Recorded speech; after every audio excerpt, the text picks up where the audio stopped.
Good evening. Welcome to the City of Glens Falls Common Council meeting. It's Tuesday, September 23rd, 2025. It's now 7:30. We will, first thing we call this meeting to order. And second is we say the Pledge of Allegiance, led by Councilwoman Thomas. I pledge allegiance to the flag of the United States of America and to the republic for which it stands, one nation, under God, indivisible, with liberty and justice for all. Next up on our agenda, we have public comment at the beginning and the end of the council meeting. I now open the floor to public comment. Please come forward at the time. You can state your name and address. Please remember there's a 3-minute time frame for public comment. We ask that you address the whole council as a group and not any one single council person for your comments. We'd also like to remind everyone that this is a public comment period, not a dialogue or confrontation. This is simply public comment. Well, good evening, Common Council. Thank you for letting this group have a voice, of which I'm speaking for.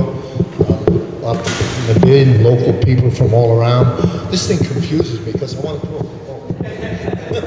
But anyhow, and we hear, not to stir the pot, Mayor, you had formed a task force with Bob running it and overseeing it, and it was good, and I was astounded at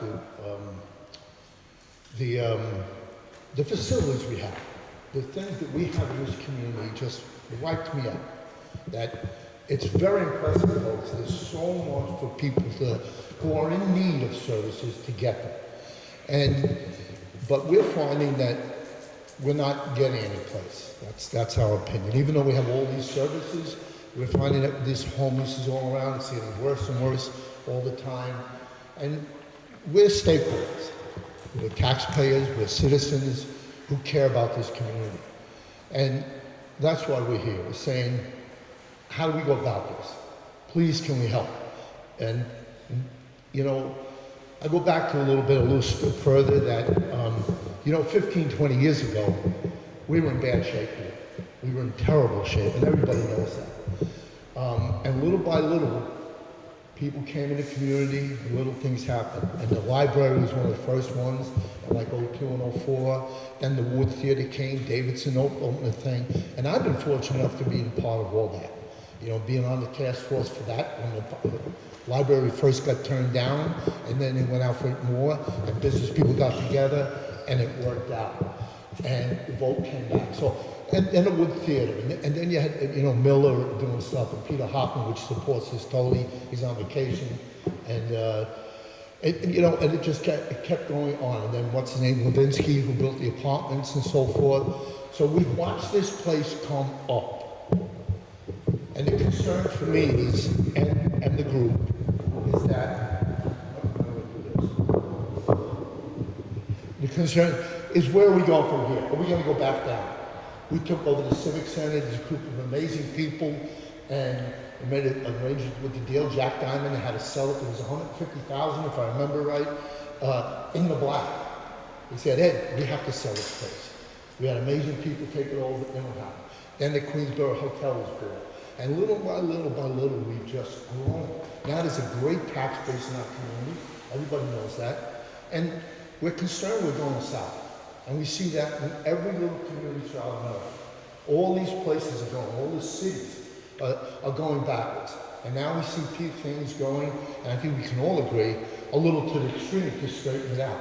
So we're coming here to ask for help, to be part of this solution.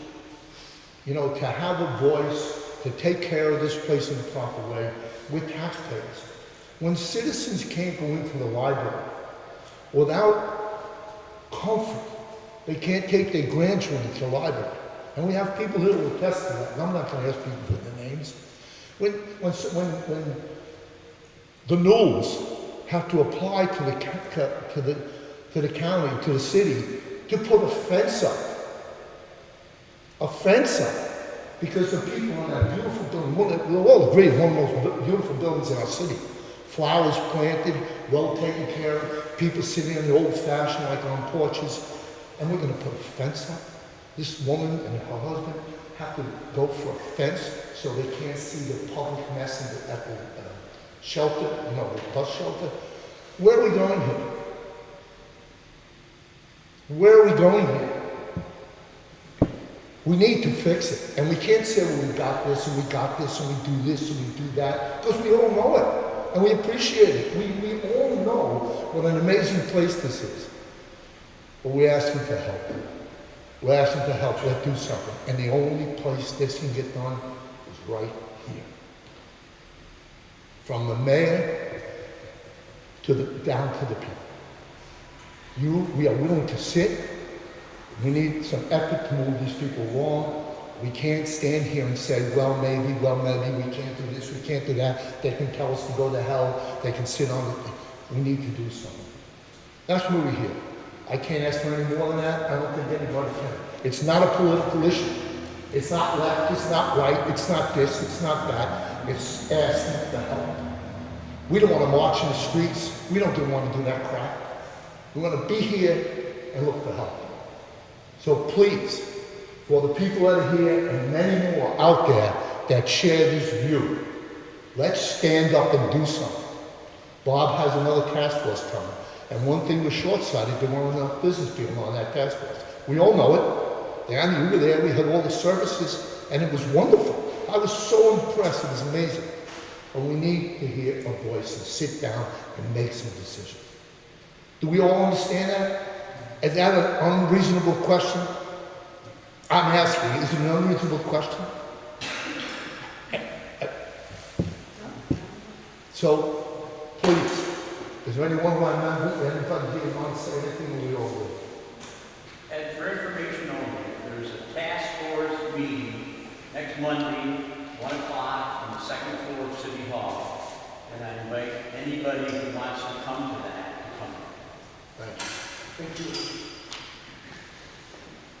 Hi, Rosemary Roy, 79 Sanford Street, but I'm here on behalf of the Saratoga North Country Continuum of Care. I'm actually a board member, and we're a coalition of human service agencies that are addressing homelessness in the Saratoga, Warren, Washington, and Hamilton counties. We're charged by HUD to do so. In fact, in the point in time count earlier this year, we counted 545 individuals across the 4 counties that were homeless. These numbers are growing, and we're not excluded as a city. And so I want to commend, number one, the Common Council for the efforts that you've made so far. I really appreciate them. The outreach through the police department is amazing. I think having a social worker is incredible. The task force, thank you very much, Bob, for starting that. I think that's also a really good effort, and I'm looking forward to seeing what more we can do.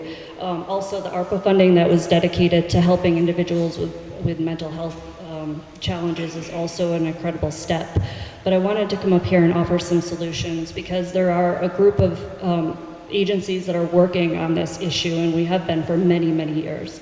So one thing that we can all do practically is to educate ourselves on what the real issues are, and in addiction, especially, because I think that's what we're seeing in the city park. And those individuals have been through service providers, and they're really, they really deserve our compassion, right? As both residents and business owners and the city council.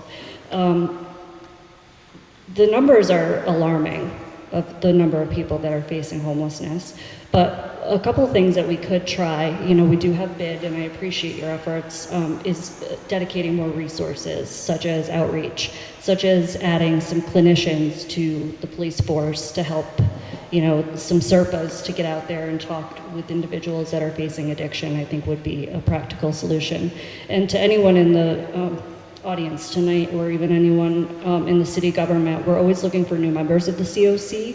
So I would also implore you to attend our meetings. We meet regularly. We have subcommittees. We have a dedicated North Country group of people that are working on housing and shelter. I don't think that we have enough resources in this county in particular, so I just wanted to offer some of those solutions. Also, I do have some handouts, and I don't know if that's appropriate, but we just started a FACT campaign. through the COC, so I can leave those behind. But our website has a wealth of information about the resources that are dedicated to this in the city, so thank you very much. Anyone else like to address the council? Hello, I'm Brian Bickford, 26 Sanford Street, 39 years. I'm here today to address you today on the speed in the school zone. Recently, a police officer was called by a crossing guard. A couple of years ago, my neighbor's building, John Bernard's a lawyer, a car was crashed through the building. Our fire hydrant has been hit, our telephone pole has been hit, two maple trees across the street have been hit. The speed is ridiculous on the street. I spoke with you in April, Mayor, Diane, and what you recommended was more patrols, more citations. I don't believe that's been carried out. You did bring up a very good point that an automatic ticket writing machine, camera, whatever you want to call it, would be appropriate. Now is the time to do it.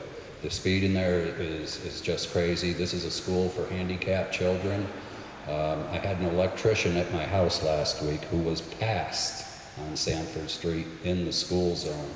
I hope we can do something about this problem sooner than later. Thank you for your time. Appreciate your effort. Get me on the camera.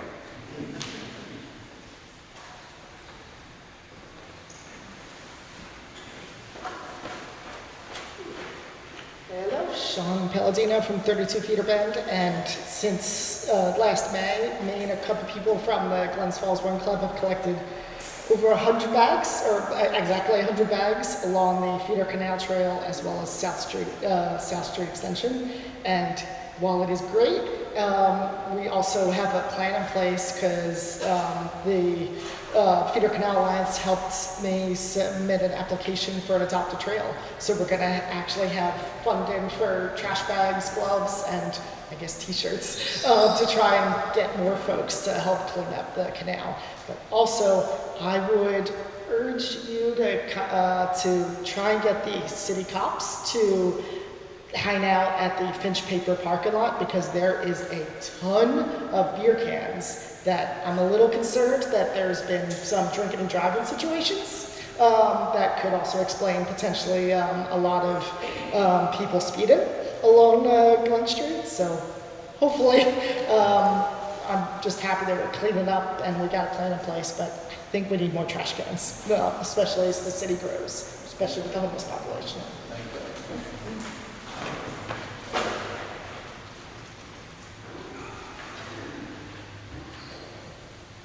Dan Rice, 74 West Notre Dame.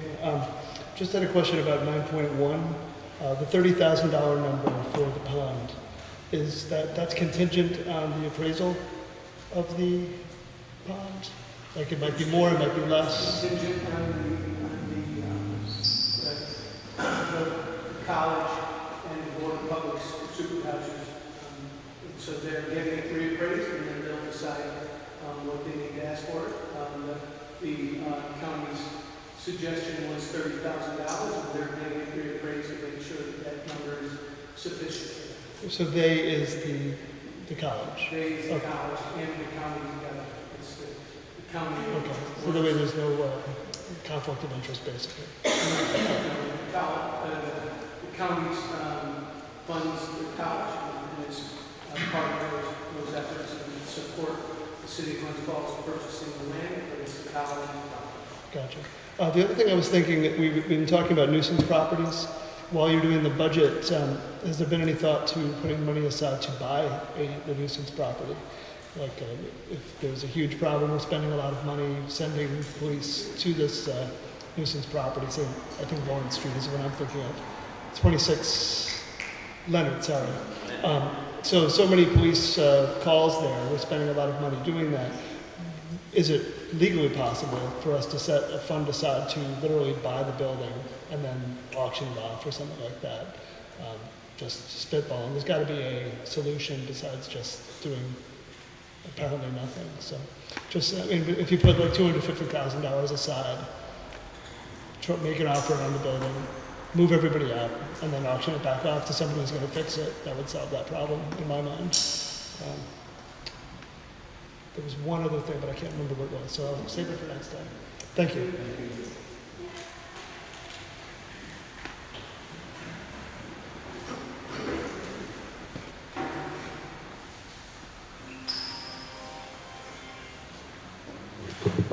Robert Niemer. Before we end the comment period, I want to go back to what Ed Moore said about what we've accomplished in this great city in the last 10, 12, 15 years. We've accomplished quite a bit. Look around us, we're here. But we also have to understand that there's cities, towns, and villages around our country that have problems that are very similar to ours. So we're not the only one that has an issue with homeless people in the park or young people in schools willing to go into a school with a gun and start shooting students, teachers, and administrative people. I would suggest that we try to get more of our community involved, okay? Committees, maybe a committee for the homeless, maybe a committee for what's going on in the schools. Because what I see that when you bring these things up to people, first of all, they're not even aware of it. And secondly, it's, oh, that's somebody else's problem. You know, let the mayor take care of that. Let the city council take care of that. Let the police take care of that. Let the courts take care of it. We've got to do it ourselves, folks, okay? So if you folks decide that this idea makes some sense, I would be happy to join any one of the committees. I would really like to become involved with the schools because I'm really concerned that we don't need a mass shooting in Glens Falls. I know it's happening all around the country. That doesn't justify it, okay? Everybody's aware of what happened in Glens Falls High School. And everybody seems to think that, well, let's not make a lot of noise because we want a copycat. Let's not make a big deal about it. There was an article in the local papers, it was that big. So everybody's trying to put it under the rug.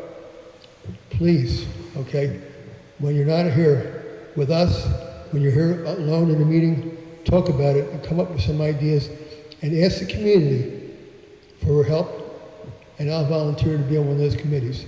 Thank you. Not seeing any other public comment. We'll give an update for,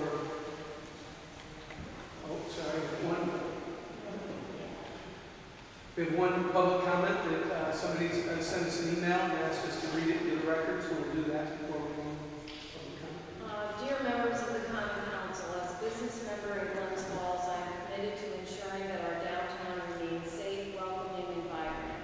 I am increasingly noting challenges with individuals struggling with addiction, mental illness, and homelessness in and around our downtown.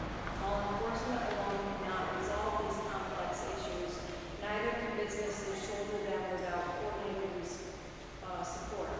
I respectfully propose the establishment of a downtown outreach and response team consisting of trained social workers, peer navigators, and health professionals who can respond quickly when called by businesses, libraries, or residents. Similar programs have been implemented in many small communities around the country. A similar program is in our neighboring community in Rutland, Vermont.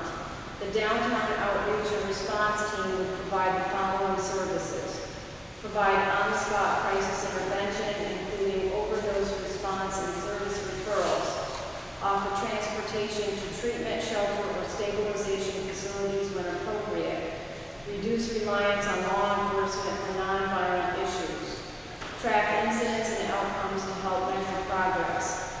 In addition, I ask the city to explore rapid referral slots, a reserved treatment slot that outreach workers, police, or hospitals can use immediately when they encounter someone who is ready to enter detox, rehab, or mental health care with local treatment providers so that when outreach teams engage with someone ready for help, they can be admitted immediately rather than wait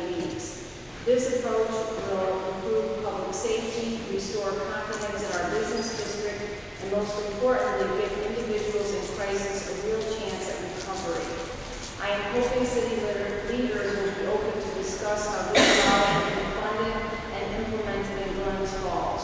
Without timely action, we can expect to see more individuals fall into crisis, leading to increasing pressure on public services, local businesses, and the well-being for our neighborhoods. Sincerely, Elizabeth Miller, President, CEO, Miller Mechanical Services Incorporated, 51 Walnut Street, Glens Falls, New York.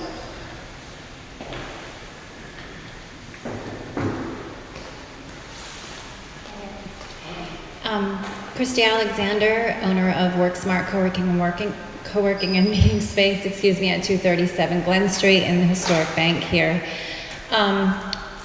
We commonly have people passed out on our planters, passed out on our doorstep, congregating in front of our members' entrance, getting high, and the result of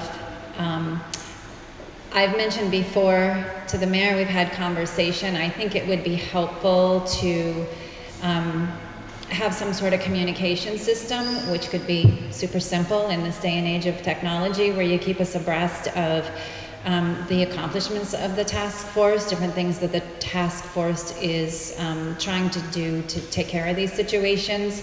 We've lost members who no longer desire to walk through the park and put up with the comments and the swearing, and I commonly walk through and they feel that it's necessary to make comments on physical appearance, which is very uncomfortable.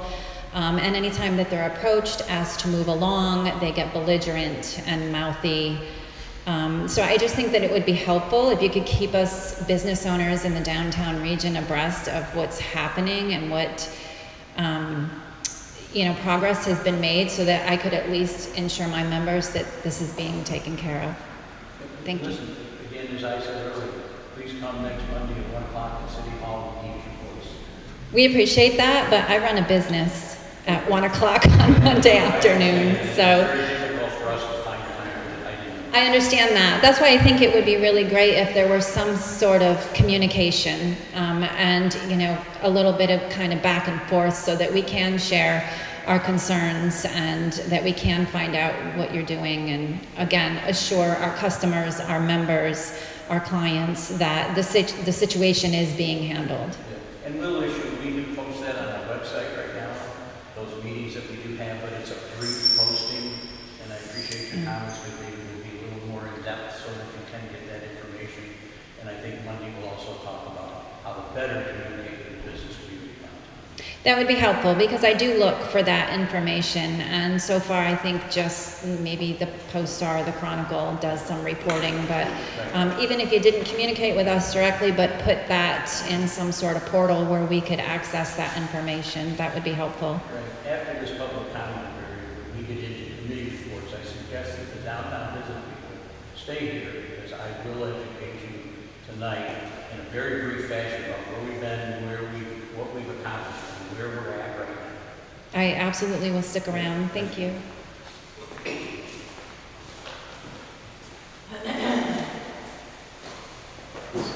Hello, I'm Tyler Herrick, and the General Manager of the Queensberry Hotel. I've also had the privilege of being the President of Glens Falls Youth Baseball Softball for the past 7 years. I have a property at 4547 Prospect Street, and don't pay city taxes for my primary residence, but pay a lot of school tax. I just wanted to kind of jump in a little bit. I moved down to Glens Falls from the Sagamore after 14 years. I had a pretty nice view every day of Lake George.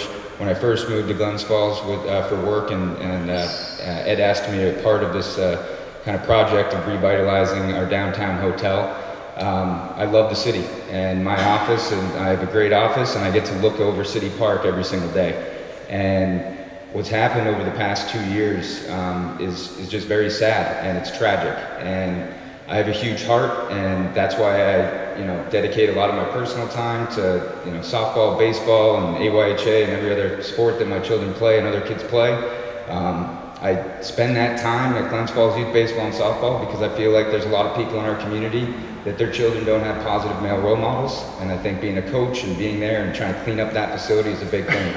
Over there, we deal with it constantly. I could go to the fields at any given moment, and in our dugouts, recently we actually had to raise $25,000 a few years ago to change all our dugouts so that now are, open air fences dugouts. They're not, the old school dugout. The kids don't like them as well, but we were having a major problem with homeless, obviously, living in those sites. The other day I was down there cleaning up human feces in the dugouts, as well as needles and everything like that. It's a regular occurrence that people try to break into the Little League concession stand, and that's just part of it. But what I see every single day out my window of City Park is getting worse and worse. There are basic rules and laws that we already have in place, and I know, and I've had conversations with the police department, and to be honest, they point upstairs, and that's the response that I get from our city police, is that the Common Council has to do something to enable them to be able to do and clean up what we have. I'm all for programs. I'm all for trying to help people that want to be helped. But I think there's a lot of people that are City Park, day spenders that unfortunately don't want to be helped. Over the past 2 years, or actually over the past 12 months, we've had 2 associates that have been verbally assaulted. One of them, a 65-year-old man, came out of work one day, saw a woman get slapped across the face, walked across to try to just diffuse the situation. He started getting verbally assaulted. Housekeeper, age of 32, woman, came out for her cigarette break at lunch, walked over to try to help her associate who was getting bombarded, and then she got verbally assaulted. Don't need to go into it. She called 911. The police said there's nothing you can do about it. She held the phone up and they heard what was being said, to her.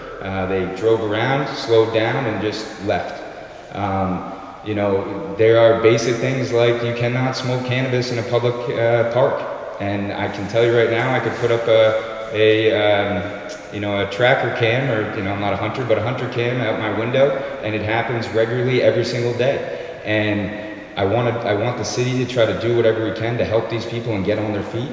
But at the same time, if we do not act and try to, at least as Ed said, move them along, like other cities that are much larger than us, that have much more resource than us, just like Saratoga did recently, it's everything that we've worked for the past 30 years is gonna go away. And then we won't have the money to be able to take care of the basic things that we need to do. So I really hope that, as a community, we can have a, multifaceted approach that is not just trying to find social workers and those type of services, but also something that is moving folks along, so we can actually do business and keep growing our tax base. The other day I'm starting to get comment cards from TripAdvisor and Expedia of guests that are saying, because we try to preach, we're not a resort, we don't have all the amenities. And what has been great about Glens Falls over the past 10 years, as we've renovated the property, Glens Falls continues to expand. Restaurants are popping up left and right, and now we're getting comment cards from our guests, and we're trying to encourage them to go out and experience Glens Falls. And our guests are saying to us on Expedia reviews that it was a great, beautiful hotel, but I did not feel safe walking down Ridge Street. And that is a sign that we need to act and do something, because if we're bringing in close to 40,000 people into this city every year, and we are providing the taxes that we provide, plus the ancillary revenue that then we bring into all the other attractions and shopping and restaurants, it's a trickle down. If they stop coming to the hotel because they don't feel safe, it's just, then the restaurants are gonna start closing, and it's just gonna be that, get us into a cycle that we can't get out of, and then we'll be right back where we were 30 years ago. I welcome, Bob Landry, everything you've done, and would absolutely be at that tax force, and would be happy to get involved in any way else I can. Thank you.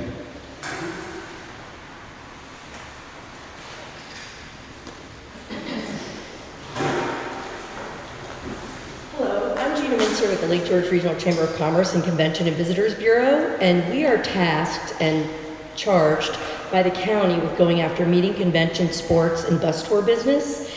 And a big piece of that is bringing people here to Glens Falls.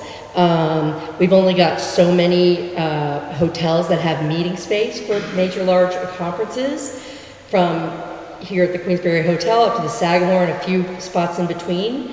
And we are bringing bus tours and other folks. We're actually buying some business to bring to the area. We have a major conference coming in next week of all meeting and event planners from the capital region and beyond.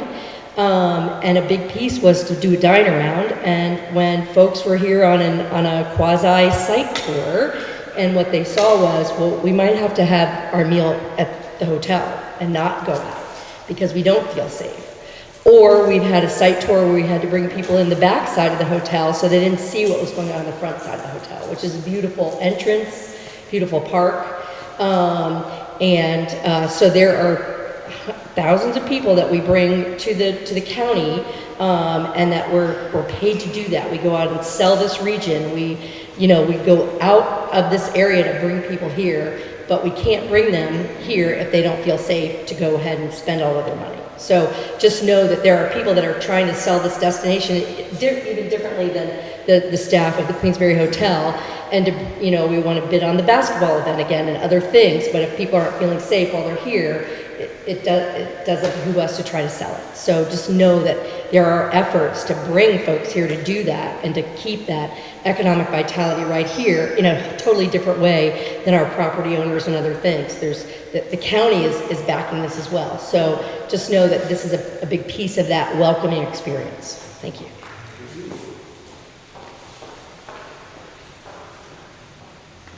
Seeing anyone else, we have Bill Norton, our water and sewer superintendent, for an update regarding electrical.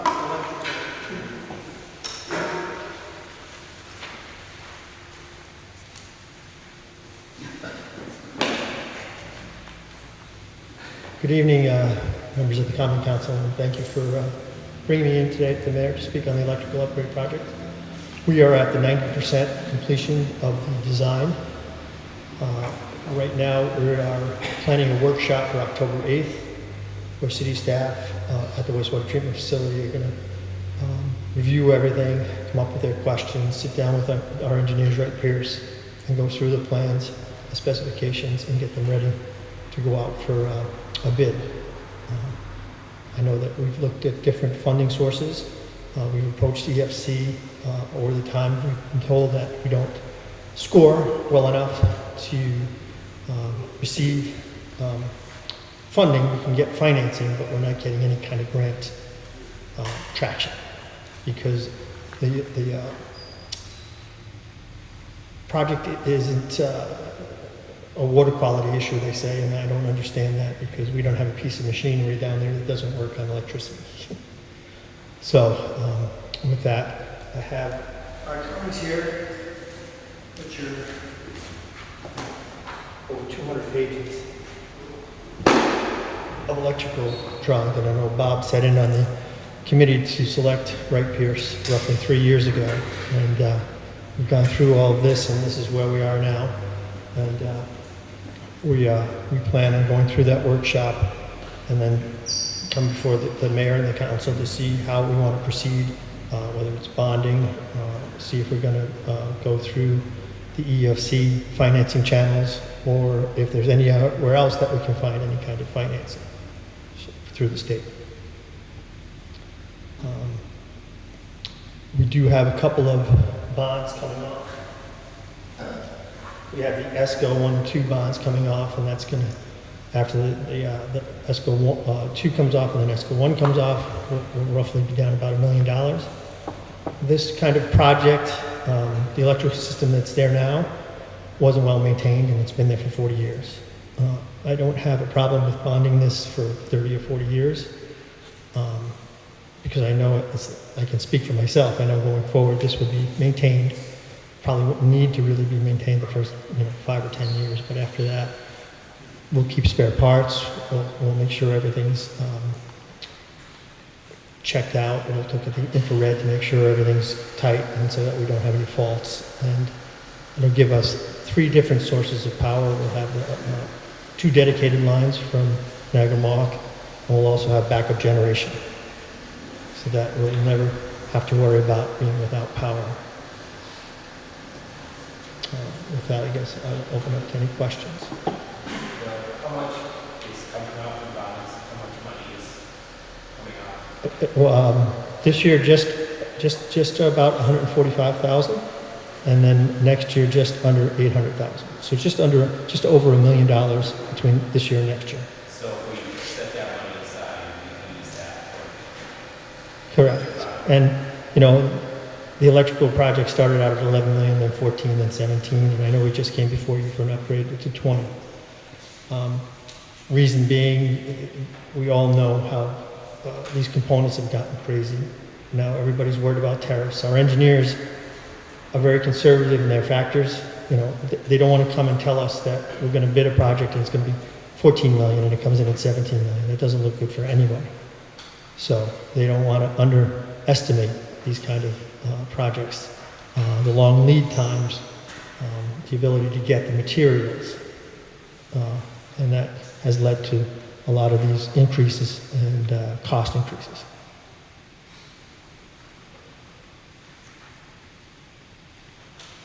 So time frame for the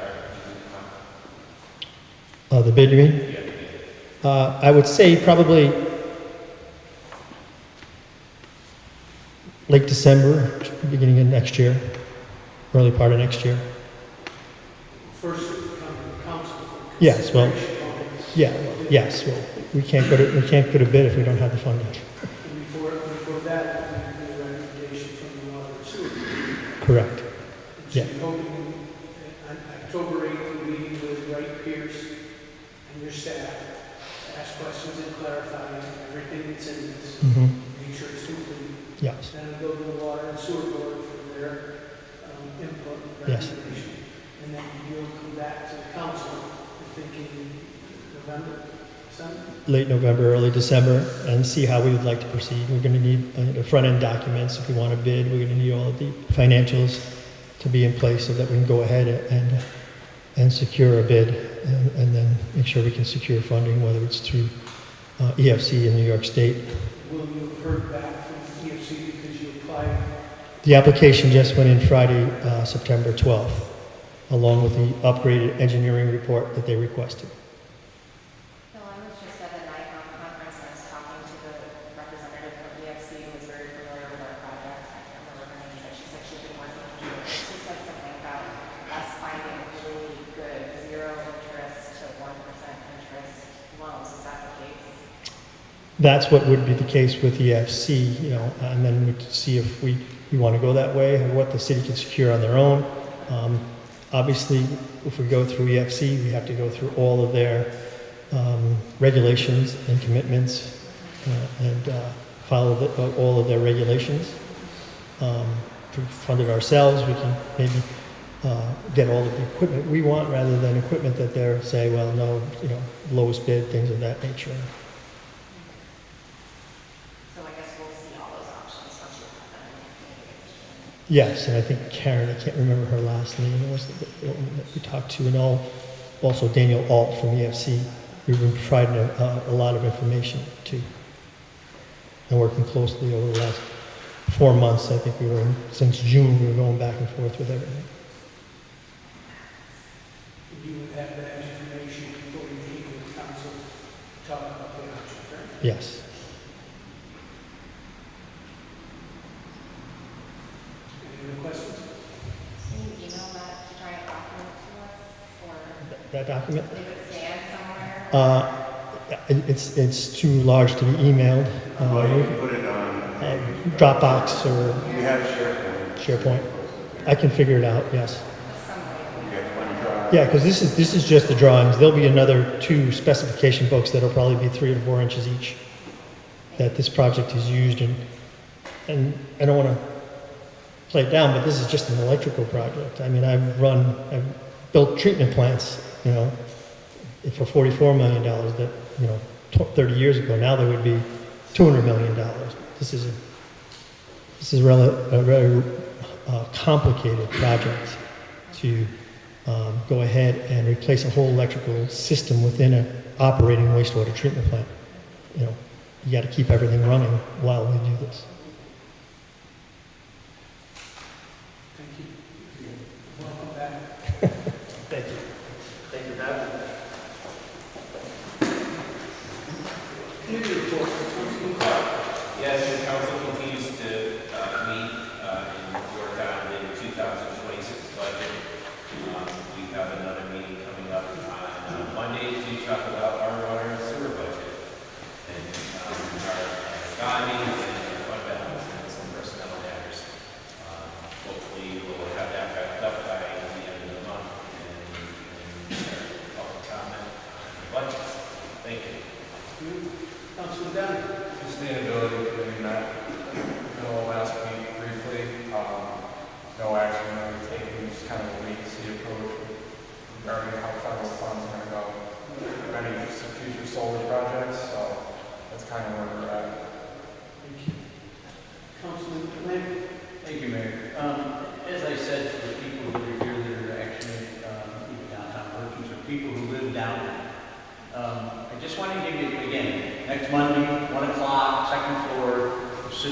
out to the lobby outside of the mayor's office, but that's where we meet.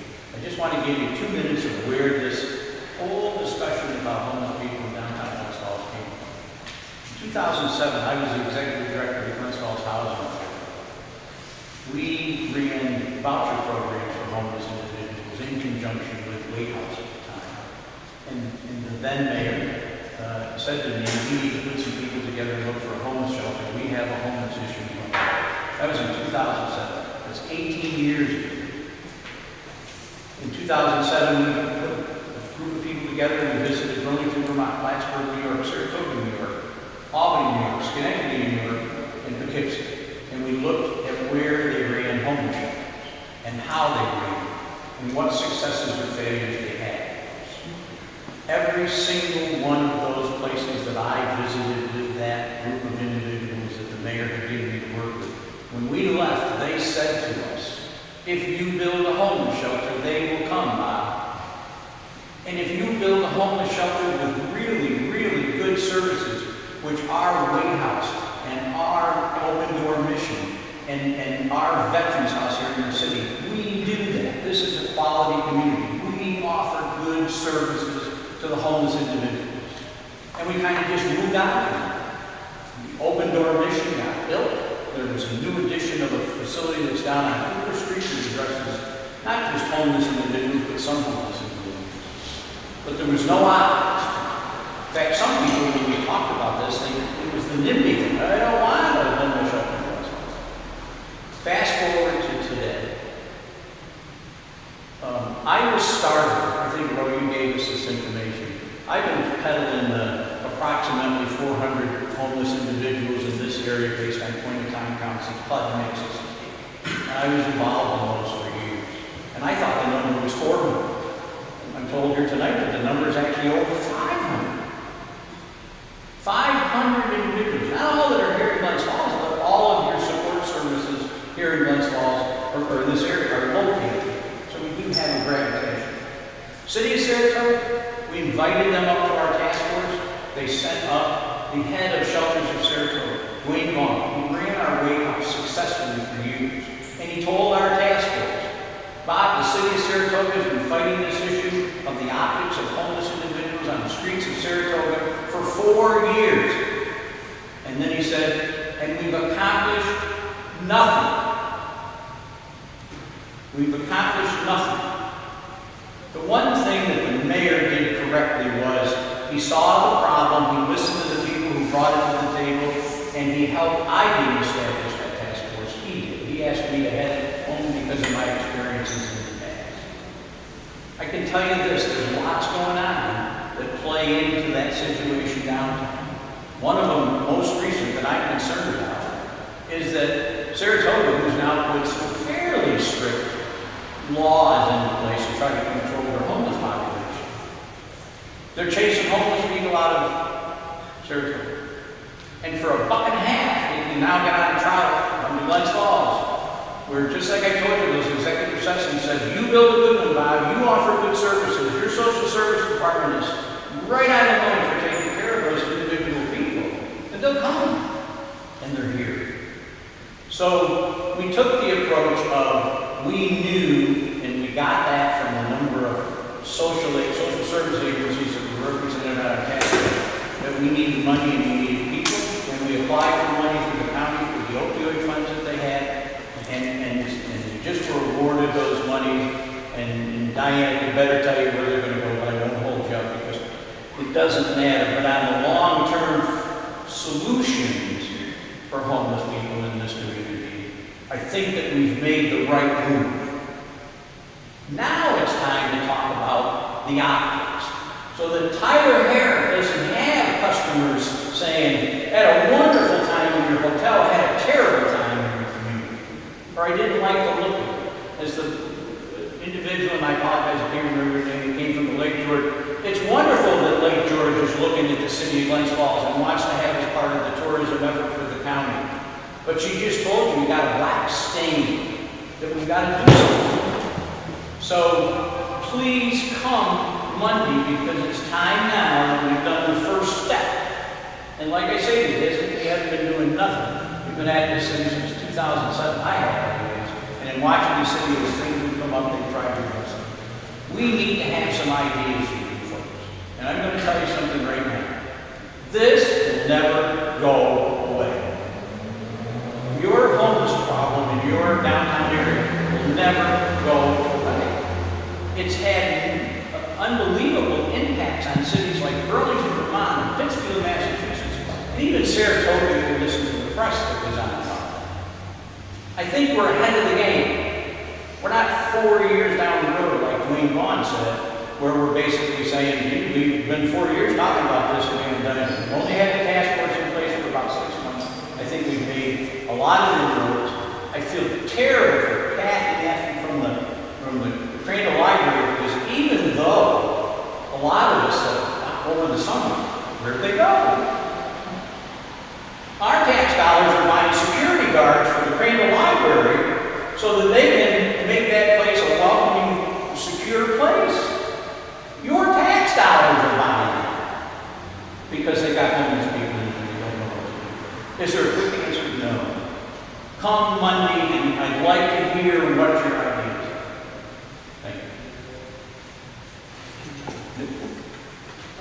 I wanted to add, so this seems like the best place for it because certainly wanted to make sure that we're not responding to public comment, that we're listening. But I ran the numbers. We've had over 300 calls with the city park in the past 12 months. And I believe we passed a law last year to make being in a city park illegal after dark. For whatever reason, the laws in the city of Glens Falls, it was illegal to be in any of our other parks, but not city park after dark. But as we changed that, a lot of what we ended up doing, I believe, is creating a problem for Rebecca and a lot of those people that were addressing it at night ended up in the CDTA bus stop and creating a nightmare for her that didn't exist. We've also had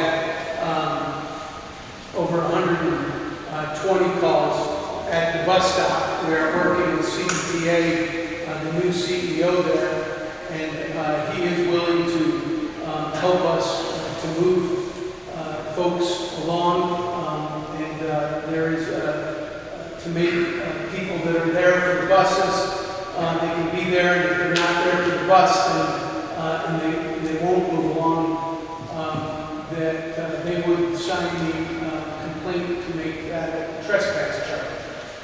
But I need to call any of this a success because some of those people already have switched down to the circle by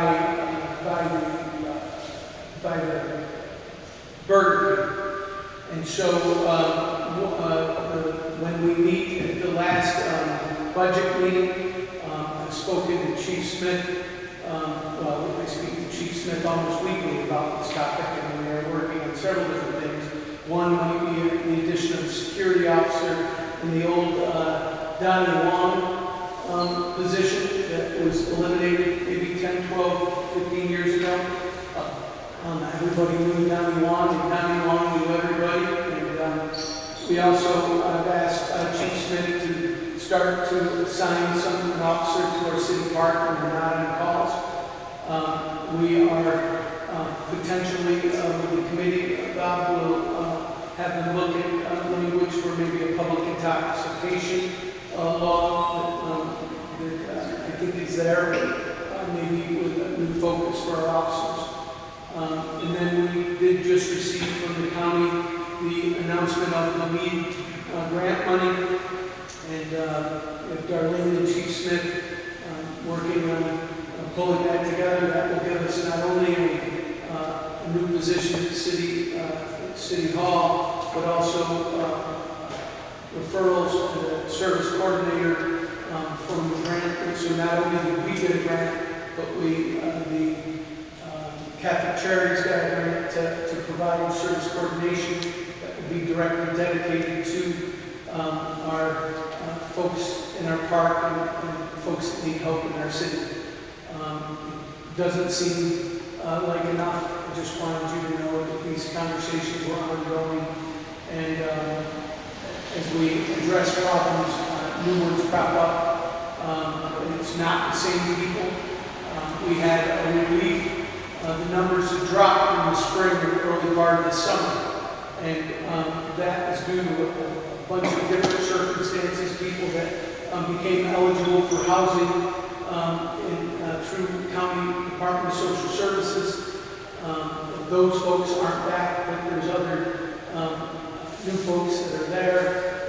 It's a changing crowd. It may seem like the same old thing. The things that make Glens Falls different is that we know who these folks are, and there are huge success stories.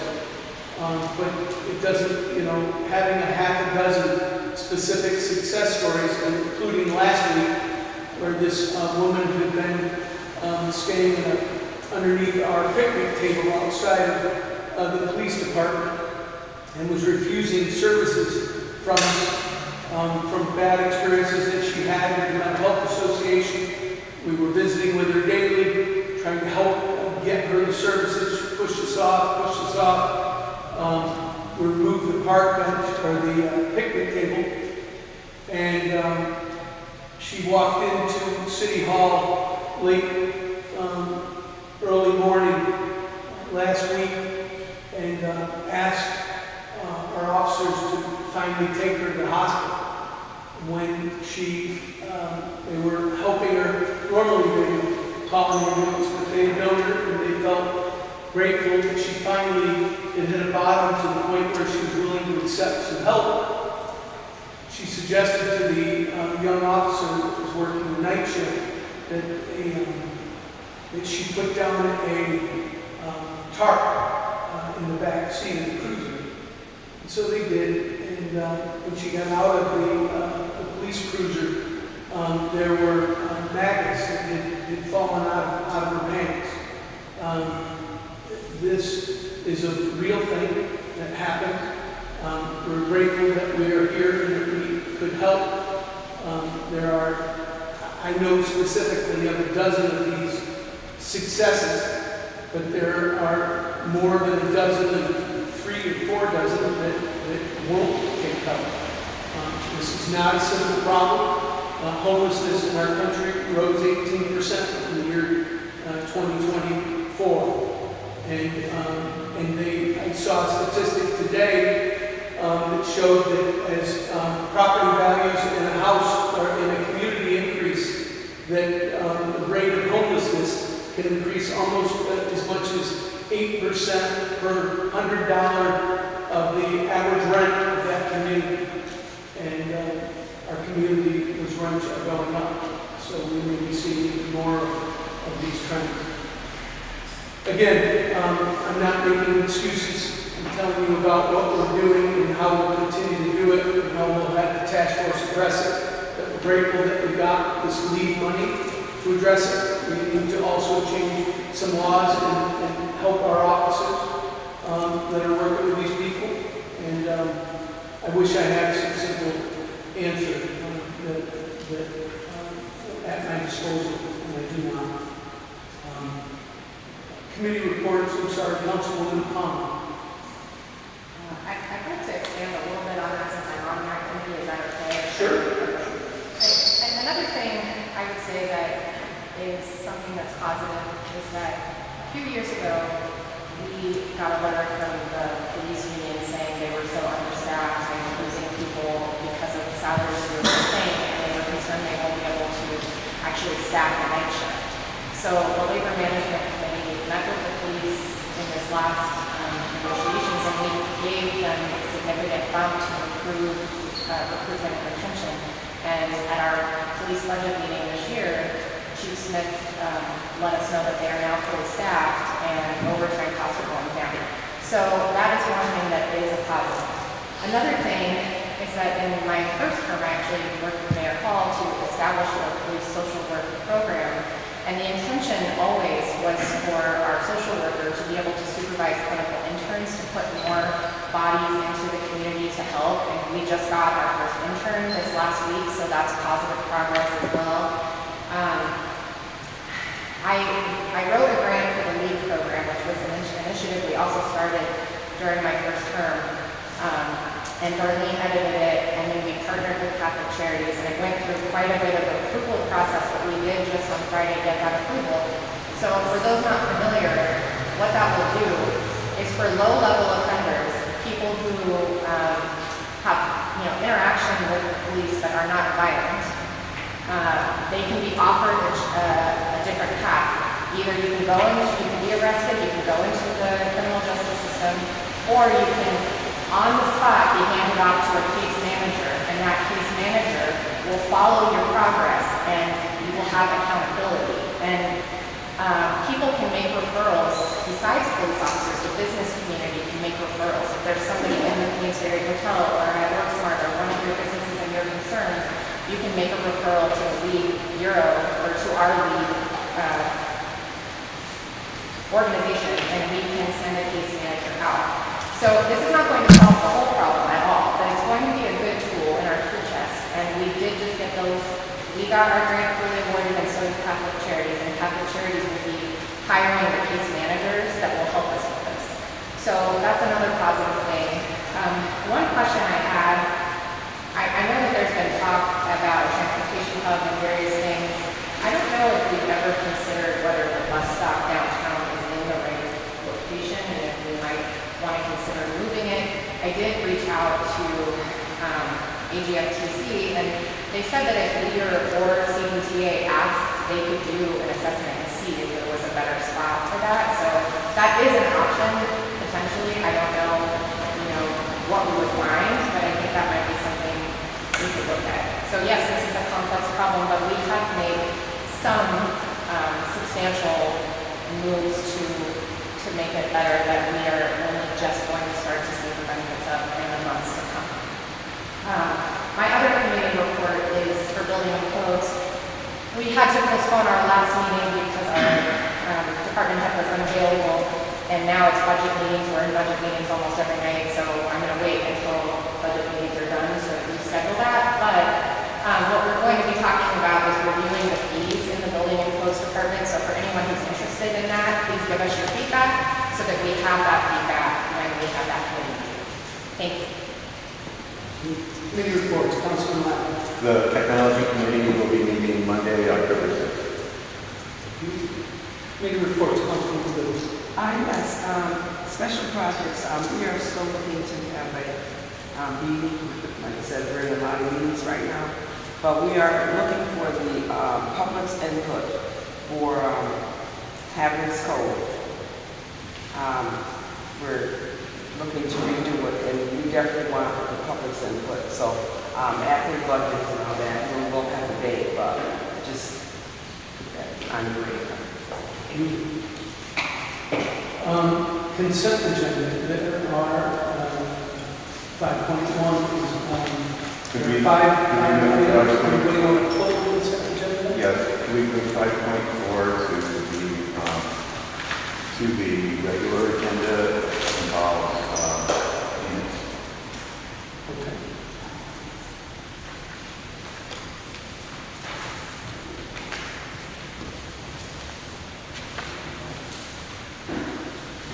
Any of the other agenda items? Anybody like full discussion? If not, 5.1 consent agenda, approval of the September 9th common council meeting minutes. With motion to approve. Sorry, all together. Sorry, thank you. Apologies. 5.2 consent agenda, approval of the August 28th common council special. 5.3 approval of controller's office manual check payment report. 5.4 has been pulled. 5.5 is consent agenda and approval of the warrant. We have a motion to approve. Second. All in favor? Aye. Any opposed? Motion carries. Thank you very much. Under the regular agenda item, let's do 5.4. The first, please. Consent approval of the community development annual payments of $11,393.61. With a motion. So moved. With second. Second. All in favor? Aye. Any opposed? Motion carries. Thank you. 6 is for the community development. We have 3 items that need to be pulled for discussion. 6.1 is to authorize the signing of a two-year. Sure.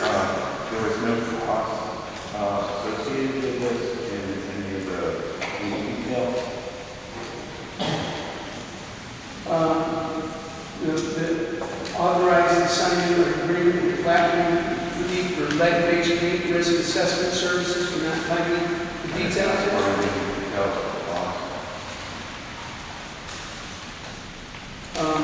You want me to pull it and get you that information? I'm not, I assume that's for CBG lead paint program, and there's a budget that we've already approved, a 5-year budget for it.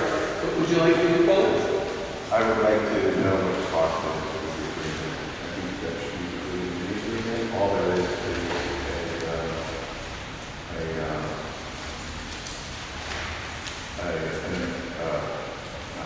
It's a recommendation to utilize Platinum Rate for these services. I would like to know what the cost is. I think that's what we're supposed to be doing as a council. Okay. And again, we've already approved the budget. It's within lead paint risk assessment. CBG is already there. And we did approve that budget, but I will. Is anybody else okay with it? Is everybody else, anybody else want to vote on it, or do we just vote? Motion to table. Table. Second. All in favor? Aye. So, 6.2, approval of CBG Home Rehab Assistant Grant, project number H23-13, the amount of $29,275. Do we have a motion to approve? Do we have a second? Second. All in favor? Aye. Any opposed? Motion carries. Thank you. 6.3, approval of rehab access to home assistance grant, project number Access-04, in the amount not to exceed $22,000. Do we have a motion to approve? Second. All in favor? Any opposed? Motion carries. Thank you. Hold on 1 second. I'd like to make a note on 6.1. Excuse me, 7.9. My numbers are off on me, and I apologize. Next is the clerk's office. We have 5 items in the clerk's office. Do we have anybody who wants to pull and discuss? Not hearing any. We have an approval of mobile food license application number 164, 2025, event in the city of Glens Falls. We have a motion to approve. We have a second. All in favor? Aye. Any opposed? Motion carries. Thank you. Retroactive approval of street opening encroachment permit number 73-2025 based on the approval of layouts in compliance with the city standard requirements and PRO-AG regulations for public access on the sidewalk. Do we have a motion to approve? Do we have a second? All in favor? Any opposed? Motion carries. Thank you. Approval of the placement encroachment permit number 74-2025 based on the approval and layout and compliance with all PRO-AG regulations. Do we have a motion to approve? Do we have a second? Second. All in favor? Any opposed? Motion carries. Thank you. I have a question on this one.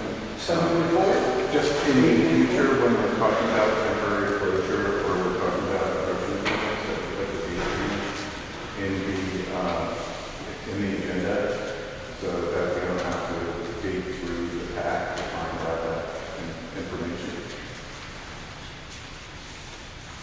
A lot of these are also after the fact because we had the issue with the thing down. But just in general, I would like to know the Request regarding the date range for the encroachment permit is in the resolution. Yes. Retroactive approval of temporary closure of sidewalk encroachment permit number 75-2025 based on approved layout in compliance with the city engineer's standard requirements and PRO-AG regulations. Do we have a motion to approve? Second. All in favor? Any opposed? Motion carried. Approval of the street closure encroachment permit number 78-2025 based on approval and layout in compliance with the city standard requirements. Do we have a motion to approve? Do we have a second? All in favor? Any opposed? Motion carries. Thank you. Under Mayor's Office, and one resolution 10.1, well, I think it's 10.1 in yours. And then there we go. All right, resolution to decrease general fund by 30,000. I would like to discuss this one. Okay. I've heard a number of times that the city wasn't going to be involved in costs with Crockwell Preserve. So I just am curious now why the city's being asked to support it for $30,000. Mayor, can I answer that? You certainly. Yep. So I sit on the Crockwell Preserve Board, and without a doubt, and I've done it, we have said that we don't want any city taxpayers' money to be used in this. That was in the Crockwell Preserve and the Glens Falls Swim and Tennis Club, which City of Glens Falls did purchase. The Crockwell Preserve, not-for-profit, does not own any property. We do not own Glens Falls Swim and Tennis Club property. But the city, under the past administration, made a smart move and bought it. This particular item that we're talking about really doesn't reflect on what the purpose of the Crockwell Preserve not-for-profit is. The purpose of the not-for-profit that we have set up is to do pretty much the same thing that the Friends of Crandall Park do.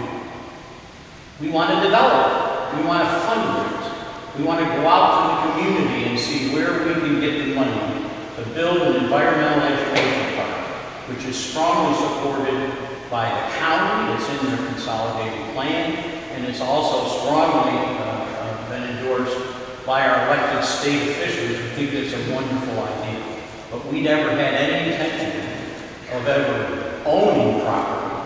And what we do is we know that the city may buy that property and may offer some in-kind services to take care of it.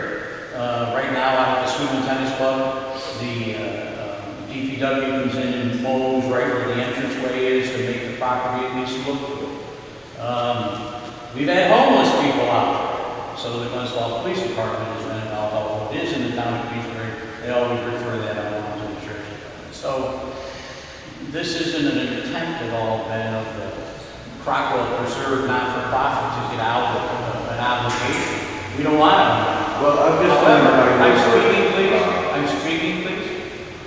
So what we're really looking at is we said, boy, wouldn't it be nice if we could get Crockwell Pond? And we tried to negotiate a deal with the county and with ACC on this, and it was a dead-end street. No one wanted to move on it. Nobody wanted to give it to us for free, which I thought the college would do because they had an environmental program, and they were the ones who were supposed to take care of the pond and never did take care of the pond. So now, if that's available, I don't know, Ben, exactly what the appraised price was, but it was originally offered for sale for $140,000, reduced to $100,000.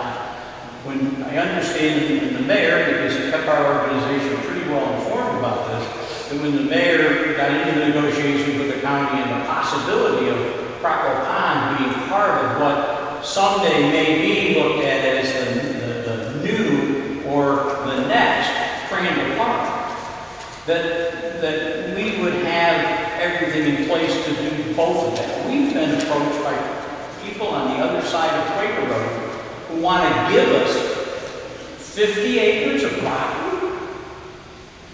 We don't know, we don't have any in the Crockwell Preserve, we're very limited, have limited funds, we can't buy any property, we can't pay taxes on any property. So this $30,000 is really just the city stepping forward saying that if we're going to build a park on the east side of Glens Falls, that we need, if the opportunity comes along to buy that piece of property, as long as it's not accessible, we should do it. And then you can kind of. Okay, Bob, I'd appreciate if when you refer to me by name, you don't then be. I apologize. But and then. But if you want to interrupt me, Ben, I'm going to say to you, please. You're saying me by name. I apologize for that. Please do not. If that's the only thing you can pick up on, then that's great. Well, the other thing too, Bob, is as I was saying, the reason that I have this idea is because you have repeatedly said that the Glens Falls taxpayer should not be burdened with paying for this park. You're right. And you've said that repeatedly. So I'm just saying that I want to hold this, have this discussion.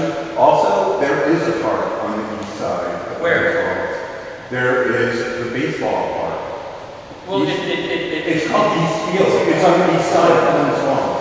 And you said yourself, this isn't even in Glens Falls, this is in Queensbury. Mayor, I make a motion to move this forward for a vote.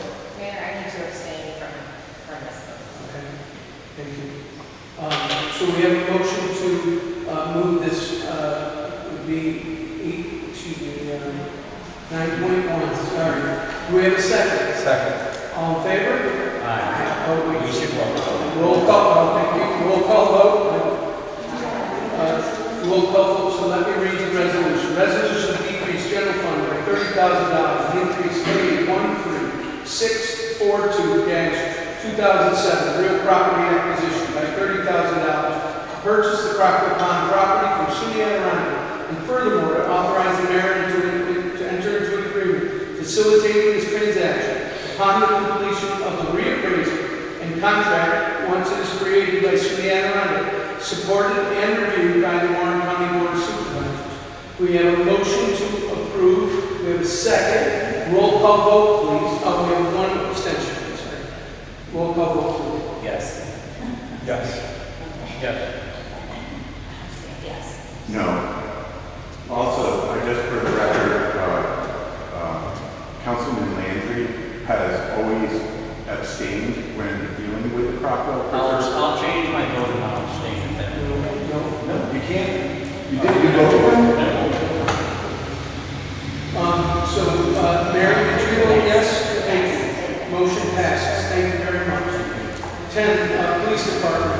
10-1. Does anybody want to pull this one resolution of the Police Department? Not here again.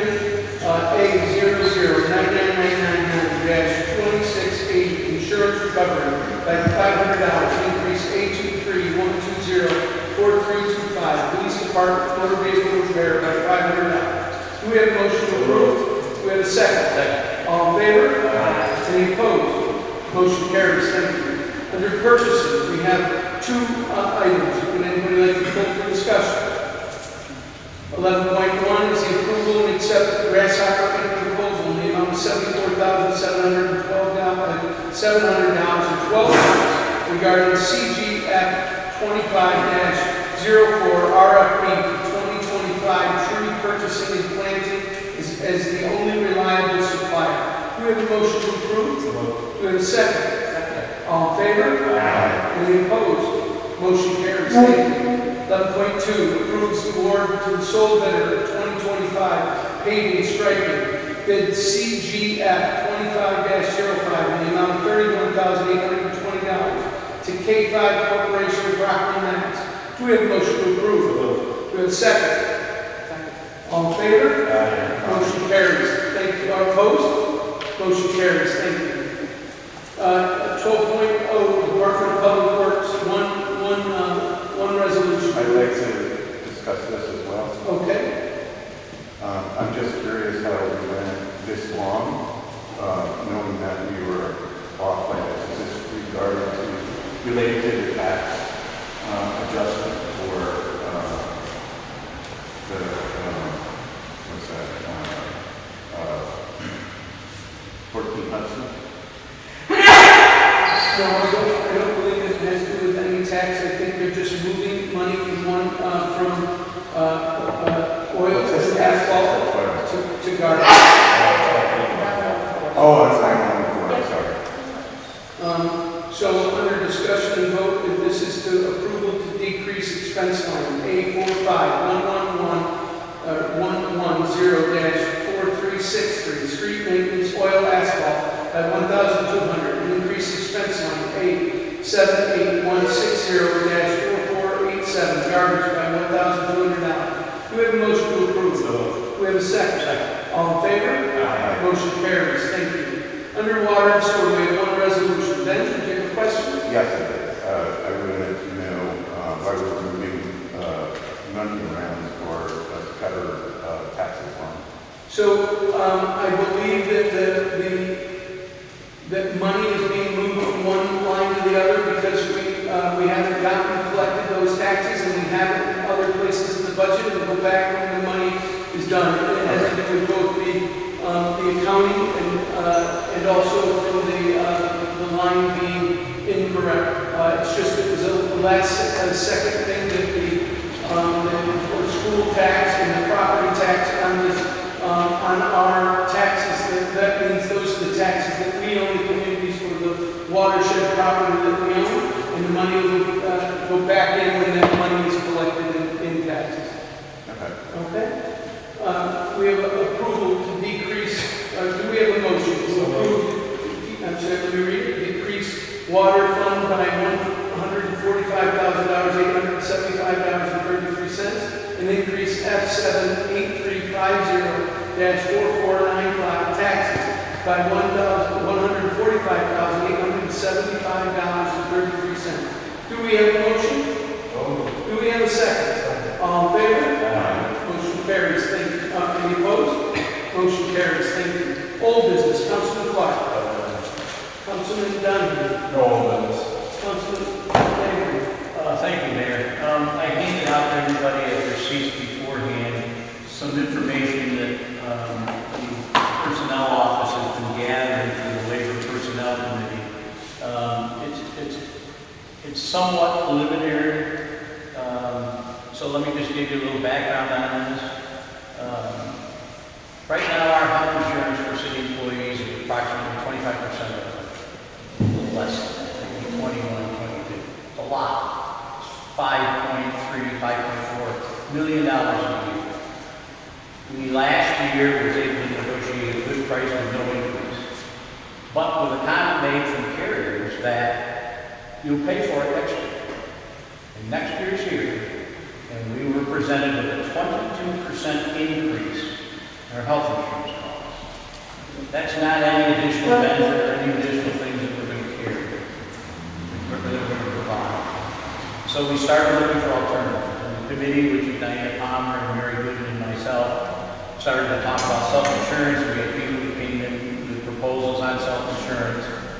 And we decided that we would spend, I believe it was $3,000 to have a company called Brown & Brown that offers a service to do for us a mock-up of what it might look like from a savings standpoint if we went, and also what the time frame would be if we made that conversion, and what additional expenses that the city would have, i.e. personnel to help administer a health insurance program within the walls of City Hall.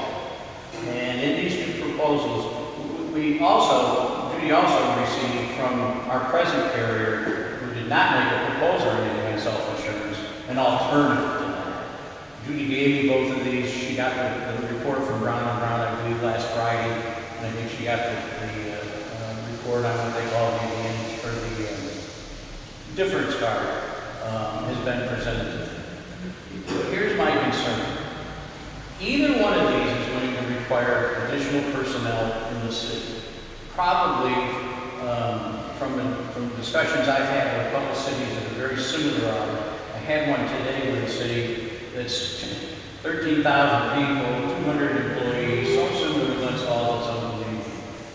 They went to self-insurance a couple of years ago. The first year can be very difficult. And when you look at self-insurance, what this individual told us, and we were also told by some of the people that were talking to us about self-insurance, that you have to look at the savings on maybe about a 5-year span. We may lose. We may be in for more than we bargained for the first year, but we may have substantial savings. So I gave you this information tonight because in it, if you look at the self-insurance side of it, just from a cost-saving standpoint, Brown & Brown went and got our report from Highmark, who's our present provider, for January through April. That's all that they could get to make an analysis to see where we would have been if we had been in self-insurance this year. Now, remember, it's only the first third of the year, and there's still 8 months ahead of time. And as you'll see in these reports, it shows that as of the end of April, we were heading down a highway that could have been 9%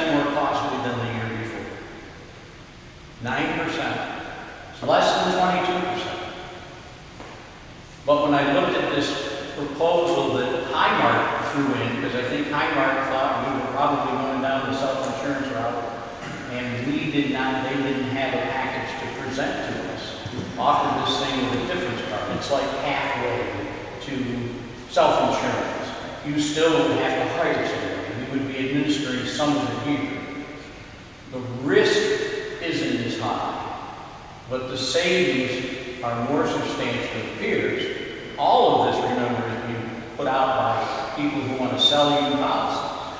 So it looked like the difference card could be more of a savings, but there's more questions to ask. Here's my dilemma. We now need to convene the Personnel and Labor Committee members. And then we have to bring it back to the council. This council doesn't meet again until the 14th of October. And Diane, I think that by that time we're too late. And the people from Brown and Brown feel that way too. I will be honest with you, the people from Brown and Brown said, Bob, that can be figured out. Well, they want to sell us a self-insurance package that they've made a proposal for. And I think that self-insurance in the long run is probably the direction that we need to go from all the research that I do. As I've said before, I'm a retired guy. I got lots of time to dig this stuff all up, and it's interesting what you find out. So I'm really just kind of looking tonight for some sort of a nod from the council about who we should be talking to. If you still want to go down the route of self-insurance, then we need to make that decision to do that tonight. And we need to call a labor personnel meeting as quickly as we possibly can so that we can move this thing forward.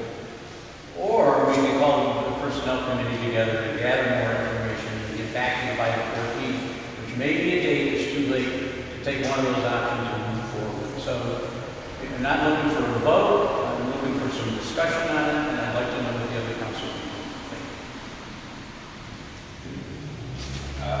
Well, I don't think it's prudent that we look at self-insurance right now, but with an eye for in the future. We have an option that's going to save us money as we move forward into this next year. We're looking at about $400,000 for next year's savings. That I would look at doing that approach first, while keeping an eye on working towards self-insurance. That's the next step. I will be the route, but that's the next step that the council wants to take, and that's what they should do. Working at the county, we went self-insured about 10 years ago, and it's really paid off overwhelmingly. Yes, the first year, there are some hardships the first year, but it's worth the discussion, we only self-insurance route. But it's run out of time, it's a problem, but this might be kind of the best short-term fix, but I think long-term, we need to move towards self-insurance type approach. Would be my guess. Yeah, I mean, when I first suggested self-insurance last year, it was because the community, automatically saved so much money when we moved to self-insurance. I talked to some county supervisors who said that the county had saved so much money. I know Bobby followed up and did some research with the county. I invited our HR person from the college to come in and talk to Judy, and I guess I'm a little confused about why the personnel committee is not brought in on these later discussions, because we were all a team working on it, and then we've been hearing it for a long time. And Judy brought it up in our budget meeting tonight, and I asked, why was the labor management committee not involved in these most recent meetings? And she said that was your decision. It was my decision. Let me explain that to you. I have never seen it more difficult to schedule a meeting than the last 30 days. Everybody had to go to the conference of mayors, and other people had conflicts, and we couldn't do budget meetings. We set all these budget meetings up, and we canceled them all, put them all in. I realize that's all part of government, but as I said to you, Diana, I'm retired, so I'm not going to sit home all day and wait for the next committee meeting to discuss things. I want to come to the meeting with information, and that's why I said to Judy, and we all agreed to it, we hired Brown and Brown. Brown and Brown's report came out last Thursday or Friday. And that's what I'm saying to you now. We now need to call the committee together to make a decision, but I know that this 14th of October thing causes some hardship Yeah, I mean, for self-insurance. it sounds like the position we're in now is that it would be responsible to move forward with self-insurance. We haven't had enough time to have the final discussions necessary. Right. But had we tried to see if a meeting was possible earlier, maybe we could have. And I was surprised to have this information given to us tonight, having not, as a member of the committee, having not been informed that these meetings were occurring, especially considering how much work I there were no meetings that were had. There were ones where I reached out to people that we have been working with to say, what about this and what does this number mean? And when I asked more questions about it, that's when I found out. And when I talked to the people who were from Fulton, New York. Okay. Well, I don't know. That was the information we were given tonight. So, given the situation we're in now, I guess we should probably not pull the trigger on self-insurance right now. We haven't had enough time to truly vet it. I do think it's the right direction for the city to go, and I think we should, move forward on researching that actively, even if we approve this other route. And I just request that the whole committee be kept apprised as we go. And we did. And I'm sorry that Judy came to your meeting this evening and said I'm going to need an additional person, but I know we're not going to go the traditional route, which is how we handle it now, and we outsource all the administrative services, because the increase is $1 million, maybe a little less. So I knew that we only were going to have two other options, a different card or self-insurance, and either one of those was going to require a personnel. So I said to Judy, you ought to put one in, and I had this discussion with her over the weekend. You ought to put this in your budget, because one way or the other, you need it.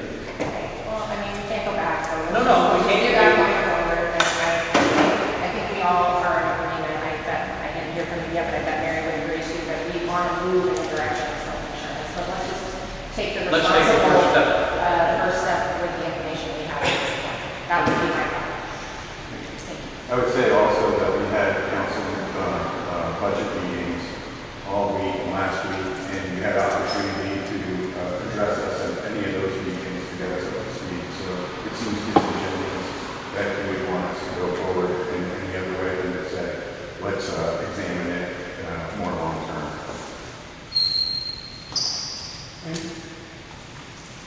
Well, very prior to the meetings, we did meet with a lot of, a lot of people came in and talked to us, and we all agreed on, confident, I could say that we do want to go forward with self-insurance.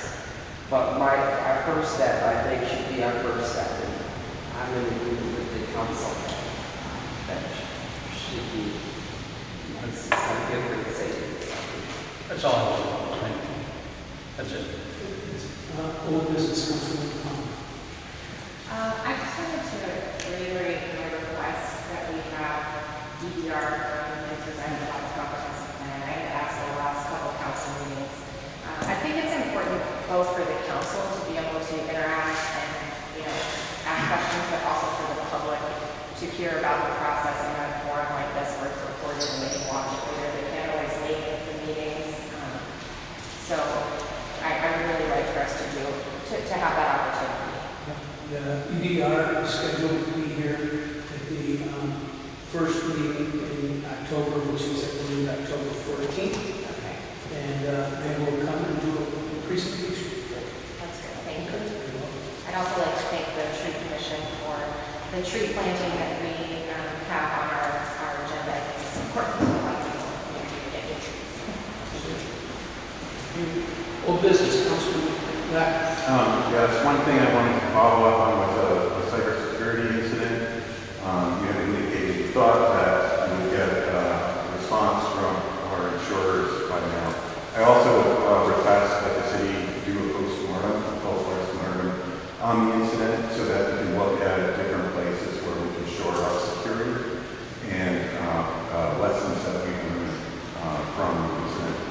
I also had sent an email earlier in the week about an update on 26 Leonard. I know there was some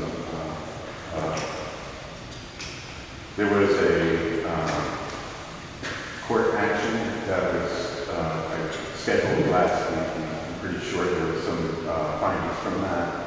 And then any other update we have on 56 Walnut, which is the one where the child discharged the firearm and shot another child or two. And 132 Maple, which is the historic property that has fallen into disrepair. I'd also, in that, I had also asked for an update on the watershed area, where I have discovered a number of different things that have been development on the trails over there, and how that affects our relationship with Queensbury and what we're doing to address that, and what the building and sewer department are doing to address the actual structures that are built in the waterway itself. That is what I have for all business. I know I have a report for you, Karen. Talk about 26 Leonard and the court. 26 Leonard went for nuisance abatement. There were 3 defendants that appeared. All 3 made admissions to the nuisance. The court granted a 1-year conditional discharge, setting forth specific terms and conditions that will be monitored by the code enforcement office, and each defendant is required to pay a fine. If any of the terms and conditional discharge are violated, we will not have to prosecute for the nuisance abatement because we already have their admission. We would then just go to resentencing under the nuisance abatement, which could mean at that time the property is closed. I think each defendant had 6 specific terms and conditions, including allowing inspections and also requiring certain individuals were not allowed. I did have both the neighbors that come before council, spoke to both of them, they both came to court, and I included them in each step of the process when working out the plea discussions with each defendant. I provided each of the neighbors with a full copy of the terms of the conditional discharge, and they seemed satisfied. One thing that I'd just like to add on to this is that we're talking about 200 calls in City Park when Chuck came to present this before Common Council. It was 500 calls for this particular property from the police department.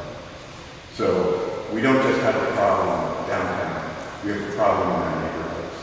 And we need to find some way to address these things so that we can have, the kind of community that I think we all strive to be. Thanks. Old business, Councilwoman Good. I just want to thank Councilman Clark and all the DPW and police department, fire department for their conduct of the Balloon Festival. We got a note of thanks from Mark Donohue today, saying it was the best, well-run and supported. Acknowledge everybody that was there. I really thank you all so much for making the city and the region proud. New business, Councilman Clark.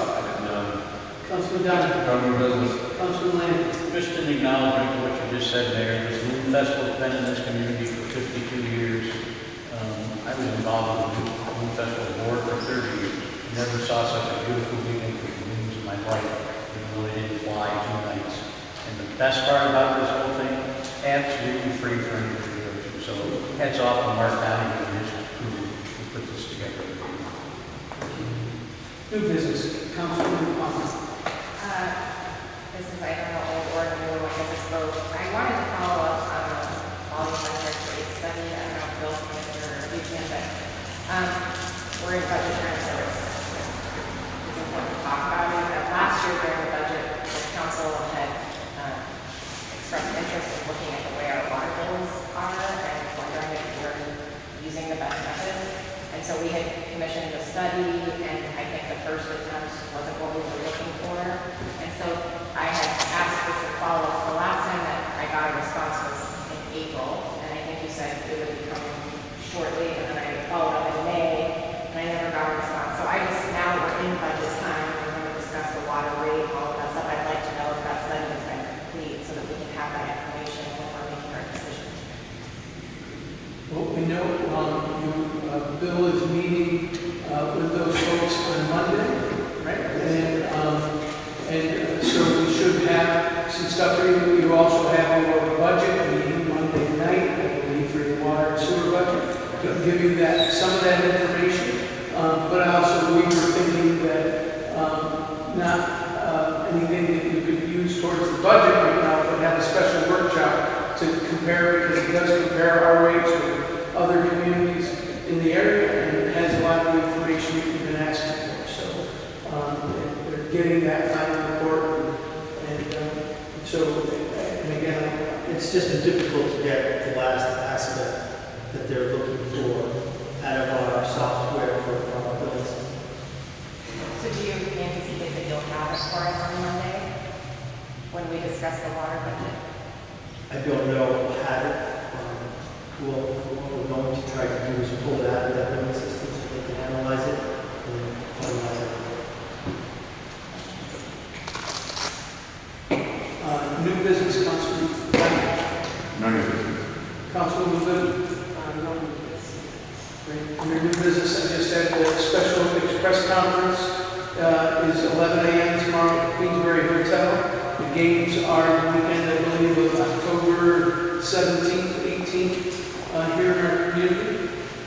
Just make sure, 17th, 18th, and 19th. So that press conference is tomorrow morning at 11 a.m. And also, it looks like next week I am on vacation, a week from today, and I want to thank Councilman Clark for standing in for me next week on vacation. And I'm going to Arizona. So always a pleasure. Well, thank you very much. I do not have anything else under new business. Do we have a motion to adjourn? Oh, sorry, comment.